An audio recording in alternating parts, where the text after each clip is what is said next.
Bonjour à tous, j'espère que vous portez bien. Je vous fais cette petite vidéo, je m'apprêtais à aller au ciné et tout ça, donc je me suis dit allez, petite vidéo rapide parce qu'il y a une breaking news sur un... J'ai de nouveaux éléments à vous apporter en fait par rapport à ce fameux débat. Et j'aimerais aussi en profiter, puisque ça devrait aller assez vite. Enfin je dis ça avec moi, vous savez très bien que quand je dis que ça va aller assez vite, ça va jamais vite, mais c'est pas grave. J'aimerais aussi clarifier un point sur le fameux pourquoi je débat. Parce qu'à chaque fois, j'ai le droit dans les commentaires, ça fait 150 ans qu'est dessus, t'as pas autre chose à faire, etc., etc. Alors bien sûr que si, les amis, vous inquiétez pas pour ma vie privée, j'ai beaucoup de choses à faire et bien plus intéressantes que ce débat.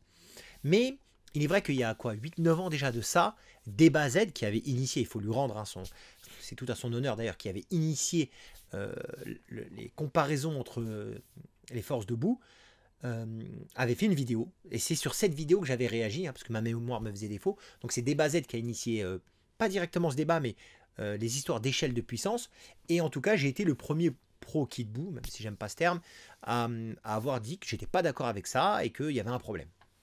Voilà, donc en tout cas, l'initiateur de la partie pro Kit Buu, c'est moi, et l'initiateur du débat en lui-même, c'était Débat Z. Voilà, ça c'est important, je voulais en parler quand même. Mais du coup, ça a donné naissance à tout ce que vous connaissez déjà depuis de nombreuses années. C'est marrant parce que des gens qui ont dû évoluer, il y en a qui me disent ben moi j'étais au collège, d'autres qui me disent moi depuis que je suis marié j'ai 4 enfants, enfin c'est un truc de ouf quoi, c'est marrant. Et on me dit tu passes ton temps à ça, mais non les amis, j'ai une vie comme tout le monde, je passe pas mon temps à ça. Je suis toujours dans le délire des jeux vidéo même si j'ai beaucoup moins le temps. Et puis j'ai plein, si vous saviez, j'ai plein d'autres activités à côté, outre le sport que j'ai repris de façon très... Putain mais je suis en train de raconter ma vie, ça n'a rien à voir, bref vous m'avez compris. Donc j'ai beaucoup de choses à faire à côté. Mais ce que je trouve en réalité intéressant, c'est que, ok, là, ça porte sur bout ce débat, mais en vérité, c'est là où moi je trouve ça fascinant même, c'est que peu importe le sujet, ce qui est intéressant dans ce débat, c'est on s'en fout de c'est qui est le plus fort. C'est qui est donc qui est le plus fort, on s'en fout en vérité. C'est vrai que sur je dirais sur le fond, qui est le plus fort en vérité, ça nous fait une belle jambe. Mais sur la forme, c'est-à-dire vraiment faire des recherches, trouver des preuves, essayer de comprendre ce que l'auteur a voulu dire ou a voulu faire, ramener des nouveaux éléments comme je vais vous en ramener maintenant. Je trouve ça incroyable. Et il y a un travail d'équipe, on parle et tout. Moi, ça m'amuse. Voilà, c'est comme une cour de récréation, ça m'amuse. Donc voilà le pourquoi je débat sur le sujet. Donc quand vous marquez des commentaires du style « Lâche l'affaire, frère, c'est bon ce débat, ça fait 10 ans t'es dessus. Mais arrêtez de croire que je joue ma vie. C'est une cour de récréation, je m'amuse. Même si... Mais la mauvaise foi des gens, ça c'est un truc... Alors il y a deux choses que je supporte pas, c'est l'ingratitude. Alors l'ingratitude, ça me fait péter un plomb. Et surtout, la mauvaise foi aussi des gens. Voilà, la mauvaise foi et l'ingratitude réunies, ça c'est un truc que je déteste. Et la mauvaise foi chez les pro-boad, elle est même plus palpable, elle est hors norme. Regardez, j'enchaîne tout de suite sur l'intérêt de cette vidéo. Et désolé si j'ai digressé de cette façon, je vais vous donner une nouvelle preuve. Mais c'est une preuve de ouf, c'est une preuve de malade. Et je tiens à remercier infiniment Majin Buu Vérité qui m'a fourni ces éléments et de manière générale les copains de comment dirais-je, je mets mon petit texte de Majin Buu Vérité, hop ici, les copains du Discord de Edge.fr, notamment de la partie de Kit Buu et tout ça, puisqu'on a tous parlé de ça, et vraiment je tiens à vous remercier parce que c'est grâce à vous que j'ai eu ces nouveaux éléments. C'est ça aussi ce qui me fait kiffer, c'est un travail d'équipe, il y en a qui font des recherches, qui font des traductions du japonais, machin, etc. C'est complètement incroyable. Et donc, les nouveaux éléments que j'ai à vous apporter, c'est concernant le Weekly Shonen Jump. Est-ce que vous savez ce qu'est le Weekly Shonen Jump? Je lis mon petit texte, Majin Buu Vérité, je te remercie beaucoup pour ça. C'est le magazine de pré-publication de manga où étaient publiés les chapitres de Dragon Ball. Il y a notamment eu aussi Naruto, One Piece, Demon Slayer, etc. C'est la Shueisha. La Shueisha possède le Weekly Shonen Jump et depuis des années, voilà, depuis 90, même encore avant certainement, ils publiaient ce magazine-là et c'est là qu'apparaissaient les pages de Dragon Ball. D'accord? C'est l'éditeur. Là, on parle plus de la Toei parce que quand on vous parle de la Toei, forcément, on vous parle de l'animé, forcément, c'est pas canon, faut pas le prendre en compte. Bah oui, parce que ça va dans le sens où Kid Buu est le plus puissant. Ok, pas de problème, on oublie l'animé. Terminé, promis, on vous en parle plus parce qu'on sait que ça vous embête. Mais plutôt que de faire passer les gars de la Toei pour des sombres imbéciles, on va se rapprocher du manga. Et du coup, la Shueisha, c'est le manga. Et même quand pareil, on va pas vous parler de guidebook, parce que vous n'aimez pas ça. Sur un guidebook, effectivement, on va trouver que Buu est le plus puissant. On en a au moins une dizaine ou une quinzaine qui vont dans l'autre sens. Donc, c'est pour vous dire. Même moi, je suis le premier surpris quand je vois qu'il y a écrit Buu est le plus fort. Même moi, mais c'est sur un guidebook. un guidebook sur 15. Bon, oublions tout ça et concentrons-nous sur le manga. Et la Shueisha, c'est le manga. C'est le Weekly Shonen Jump. Pour que vous compreniez ce que représente comment dirais-je, la Shueisha pour Toriyama. Hein. Toriyama, la Shueisha, faut comprendre que c'est la même chose. Hein. C'est Torishima, son éditeur, etc., etc. Regardez ce que dit Toriyama dans une interview pour les 50 ans du magazine Weekly Shonen. 50 ans, donc c'était bien avant 90 et tout. Pour les années, voilà. Regardez ce que dit Toriyama. Dans cette interview-là, hein, vous pouvez la trouver sur kazenshu.com, voilà. Il dit, Maître Akira Toriyama, que représente pour vous l'hebdomadaire Shonen Jump? Toriyama dit, c'est le magazine qui m'a appris ma vocation. Donc, croyez-le ou non, la Shueisha, c'est pas comme quand Toriyama disait pour la Toei, je regardais et je corrigeais quand ils allaient trop loin, ou par exemple, ouais, je leur ai pas donné d'ordre spécifique. C'est limite la Shueisha qui donnait des ordres à Toriyama. Fait des cyborgs supplémentaires, fait une forme supplémentaire pour celle, etc. etc. D'accord? Donc, si je dis pas de bêtises, hein, c'est Torishima qui était à l'édition. Mais je peux me tromper sur ça, c'est un détail. Bref, la Shueisha, les amis, et je m'adresse même vraiment, et sans aucun orgueil, sans aucun ego, parce que ça sert à rien, à des mecs comme DB Times. S'ils regardent cette vidéo, j'espère que peut-être ils tomberont dessus, parce que eux, ils n'ont jamais parlé de moi, mais je leur en veux pas. C'est des mecs, je pense que dans le Buan Game, c'est les mecs les plus honnêtes. Je pense vraiment honnêtement que c'est les plus honnêtes. Et parce que eux ils sont très ouais, je les sens honnêtes dans leurs vidéos, vraiment, pour le coup, et sans aucune moquerie, sans truc, vraiment c'est de débattre sur ça. Quand on a ça, et c'est là où il va falloir vous accrocher un peu les pro-boines de mauvaise foi, parce que je pense vraiment, les copains, je pense vraiment qu'il y a des pro-boines de mauvaise foi qui sont là à débattre pour débattre parce qu'ils n'ont rien à faire de leur journée, et puis il y en a d'autres qui sont là, non, moi je comprends pas pourquoi c'est pas Boine le plus fort. Ils comprennent vraiment pas, malgré les preuves qu'on leur apporte. Oublions les preuves, oublions que vous ne compreniez pas que le fait d'absorber, ça a baissé sa puissance maléfique, etc. Et que quand il redevient Kid Buu, il redevient le mal à l'état pur. Oublions tout ça. Peut-être vous ne le comprenez pas, et je vous en veux pas. Mais quand on a ça, alors, je vais vous montrer deux preuves. Je vais commencer par la moins prouvante, ça se dit pas, la moins déterminante à la plus déterminante. Quand ça vient de la Shueisha, donc faut comprendre par extension du manga. Comprenez-le les amis, ne soyez pas de mauvaise foi. Quand on a ça, donc source Weekly Shonen Jump 95, donc de l'époque, numéro 21 et 22. Et là, c'est la partie qui précède le combat face à Kid Buu. Il est dit, le combat ultime contre l'ennemi le plus puissant, Majin Buu, qui l'emportera à la fin. Là, vous allez me dire, je vous connais par cœur, oui, mais là, il parle de Majin Buu. Bah oui, Majin Buu est l'ennemi le plus puissant de manière générale. Je sais comment vous réfléchissez. Moi, je vous dis, il n'y a pas de problème. Il n'y a aucun problème.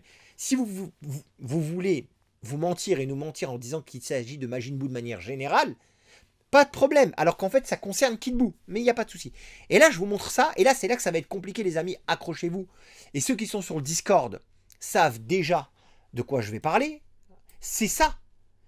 C'est ça, les copains. Ça, la source, elle est indiquée, hein, noir sur blanc. Weekly Shonen Jump 95, numéro 19, page 46. Le pouvoir de tout l'univers se dirige vers Goku, donc le Genki Dama. Il attaque Buu, qui est dans sa forme la plus puissante, les copains. La plus puissante. Qu'est-ce qu'on fait de cette information-là? Qu'est-ce qu'on fait de ça? Moi, je veux que vous me prouviez que la Shueisha était ou en embrouille avec Toriyama, ou la Shueisha faisait n'importe quoi de manière générale, ou parce que vous êtes amusé par rapport à la Toei à dire ouais c'est pas canon, c'est pas canon, c'est pas canon. Cette phrase qui ressort tout le temps. Non, vous disiez juste que la Toei n'a fait que traduire ce que Toriyama et donc la Shueisha, l'éditeur de Dragon Ball, pense. Et là, c'est même sous-titré Akira Toriyama. Je crois que c'est là. Ouais, j'ai pas envie de vous dire de conneries. Mais je sais qu'il y a le blast d'Akira Toriyama qui ressort là. Bref. Et là, vous allez me dire quoi encore? Qu'est-ce que vous allez me dire? Ouais, mais Toriyama n'a pas validé, mais machin, etc. C'est le manga. C'est le manga. La Shueisha, le Weekly Shonen Jump, c'est le manga. Donc là, c'est plus la Toei. D'accord? C'est vraiment ceux qui ont travaillé et qui ont aidé Toriyama à réaliser notamment le manga. C'est écrit noir sur blanc, la plus puissante. Et là, vous allez me dire quoi, que c'est pas Kid Buu dont on parle? Vraiment, j'aimerais m'adresser à des gens comme DB Times s'il daigne regarder ma vidéo, qu'est-ce qu'on fait d'une information comme ça? Est-ce qu'elle n'est pas juste ultra déterminante? Est-ce que normalement le game n'est pas plié avec ça? Mais une nouvelle fois, vous avez le droit de ne pas comprendre. Vous avez le droit de dire, putain mais je trouve que c'est mal fait, ou je comprends pas, ou moi franchement je me mets à votre place, je suis d'accord. Je ne vais pas dire que c'est mal fait ou quoi, mais je vais dire, je peux comprendre que c'est pas facile à comprendre. Ok, pour certains. Même si pour moi ça me paraît fluide, je veux bien faire l'effort de me mettre à votre place. Par contre les gars, quand c'est écrit noir sur blanc, sur le Weekly Shonen Jump, on fait comment? On le déchire, on le jette, c'est une erreur. C'est pas un guidebook. C'est le truc qui précédait justement les épisodes qui allaient sortir en manga. Dans le même magazine en fait. Par Toriyama. Maintenant, j'ai demandé à ChatGPT ou Edge, ChatGPT ou c'est de la merde, Wiki. Vous savez comme quand on disait à l'époque, oh, ta source c'est Wikipédia. Bon, ok, bon j'ai demandé à ChatGPT et on verra peut-être une nouvelle fois que je me trompe. Si je me trompe sur ce que je vais vous montrer de ChatGPT, vous n'hésitez pas à me le dire. Moi, je suis prêt à recevoir ça. Parce que vous vous êtes amusé quand on vous a dit que la Toei, que Toriyama, dans ses interviews, disait que la Toei, il la regardait, etc. Et qui, voilà, vous avez trouvé d'autres trucs où il disait qu'il s'en foutait un peu. Pas de problème. Donc moi, j'ai demandé à ChatGPT, parce que j'ai pas voulu faire une recherche sur Internet de manière générale, parce que flemme, ce que nous dit Toriyama, ce qui est Toriyama par rapport à, comment dirais-je, à la Shueisha. Oui, la série... Alors moi, j'avais posé la question à ChatGPT, je lui avais dit, est-ce qu'en vérité, Toriyama avait un regard sur justement le Weekly Shonen Jump, ce genre de choses, alors qu'il y publie ses propres mangas? Oui, la série Dragon Ball créée par Akira Toriyama a été publiée dans Weekly Shonen Jump. Et Toriyama était très impliqué dans le processus de création et de publication de son œuvre. Voici quelques points concernant son implication et la vérification du contenu. Création et écriture. Akira Toriyama a non seulement écrit le scénario de Dragon Ball, mais il a également dessiné les illustrations. Il était en charge de l'histoire et du développement des personnages, veillant à ce que le contenu respecte sa vision créative. Donc il regardait ce qui se passait dans le Weekly Shonen Jump. C'est ça qu'il faut retenir. Quand il donnait ça à son éditeur, il regardait. Contrôle éditorial. Contrôle éditorial. Bien que Toriyama ait une grande liberté créative, il travaillait en collaboration avec l'équipe d'édition de Weekly Shonen Jump. Les éditeurs faisaient des commentaires et des suggestions sur la série, mais Toriyama avait le dernier mot sur les décisions concernant l'histoire et les personnages. Une nouvelle fois, c'est très important. Quand je vous dis que l'éditeur il était impliqué dedans, mais c'est le cas, il était tout à fait impliqué dedans, mais c'est Toriyama qui décidait à la fin. Série associée, lors de la publication de Dragon Ball, certaines adaptations comme les films, jeux vidéo et mangas dérivés avaient besoin de son approbation pour s'assurer qu'elles respectaient l'univers qu'il avait créé. Ça, c'est le cas notamment de DBZ, Dragon Ball Z, Kakarot. Que vous vouliez ou non, Toriyama a donné son approbation. Dans Dragon Ball Z Kakarot, il est bien écrit que Kid Buu est le plus puissant. Communication avec les fans, Toriyama est également attentif à la réaction des lecteurs. Bref, ça c'est notamment, c'est tout à fait réel, parce que les lecteurs voulaient que Goku soit le gentil ultime, et Toriyama voulait que ce soit Gohan. Donc à la fin, il a écouté les fans, et c'est Goku qui est revenu en SSJ3 Full Power. En résumé, Toriyama était directement responsable du contenu de Dragon Ball, et tout ce qui était publié dans Weekly Shonen Jump, en rapport avec sa série, était vérifié et approuvé par lui, assurant ainsi la cohérence et la qualité de son œuvre. C'est très... Ne retenez que la dernière phrase, les amis. On retient que la dernière phrase, d'accord? Donc, je le relis en plus gros pour moi. Donc, écoutez bien. En résumé, Toriyama était directement responsable du contenu de Dragon Ball. Et tout ce qui était publié dans Weekly Shonen Jump en rapport avec sa série, parce que Naruto, One Piece, c'est pas en rapport, était vérifié et approuvé par lui, assurant ainsi la cohérence et la qualité de son œuvre. Je demande à des gens qui sont calés dans Dragon Ball, et je parle pas d'escrocs là, qui s'inventent des vides débatteurs. Je parle une nouvelle fois à des gens, c'est vraiment un message, je m'adresse à des bétails parce que il y en a marre de l'ego, de machin, de pas citer des noms, etc. J'aimerais qu'ils me confirment ou m'infirment cette information qui est juste ultra essentielle. Donc si vous avez le Weekly Shonen Jump, oubliez le deuxième truc là que je vous ai mis parce que vous allez me dire qu'en fait il parle de Buu de manière générale, il parle pas de Kid Buu, mais ici, le Weekly Shonen Jump 95, numéro 19, page 46, où c'est écrit noir sur blanc que c'est sa version dans sa forme la plus puissante, pas la plus teigneuse, ou la plus difficile, ou la plus machin, parce que ça, vous voulez pas l'associer à sa puissance. Pas de problème. Il écrit sa plus puissante. Il s'écrit en Jap, faites-le traduire. Voilà, ne commencez pas à m'emmerder avec le « ouais, c'est pas écrit ça et tout ». Faites-le traduire vous-même, je voulais... Faites une impression d'écran, etc. C'est sa forme la plus puissante. Et des bétails qui lisent ce message, je pense que Shafutaku il a autre chose à faire, mais quelqu'un qui est japonisant, nous dirons qu'effectivement c'est écrit sa forme la plus puissante. Et c'était le numéro qui précédait la partie de Kid Buu. Hein, et puis là c'est lié, le Genki Dama, enfin vous comprenez, il n'y a pas besoin de réfléchir pendant 10 ans. Comment un Pro Buan avec une bonne intention ne peut pas dire c'est plié? C'est plié. Peu importe toutes les vidéos que Edge va nous sortir par la suite où il va nous expliquer la force de Buu et tout, je m'en fous, c'est plié, il a gagné. Pas il a gagné dans le sens j'ai gagné, je suis un orgueilleux, mais dans le sens où j'ai gagné, dans le sens où j'avais raison. Et on avait raison, tous autant qu'on est. Tous les pros Kid Buu, on avait raison. On avait beau être une minorité, on a raison. Et ça, plus le temps passe, et plus on trouve des choses. On épluche des Weekly Shonen Jump, on recherche, on machin. Et je suis persuadé que si j'avais encore des Weekly Shonen Jump, donc le numéro... donc, tout à l'heure, je vous ai montré le numéro 21-22, mais si je vous montre le numéro 20, ou le numéro 24, ou le numéro... Je suis persuadé qu'il y a moyen de trouver d'autres informations de ce style. Qu'est-ce qu'on fait, les gars? Qu'est-ce qu'on fait de cette information? On la balaye d'un revers de la main en disant « Ouais, non, tu te trompes, tu dis n'importe quoi, c'est Buan le plus fort », avec zéro argument.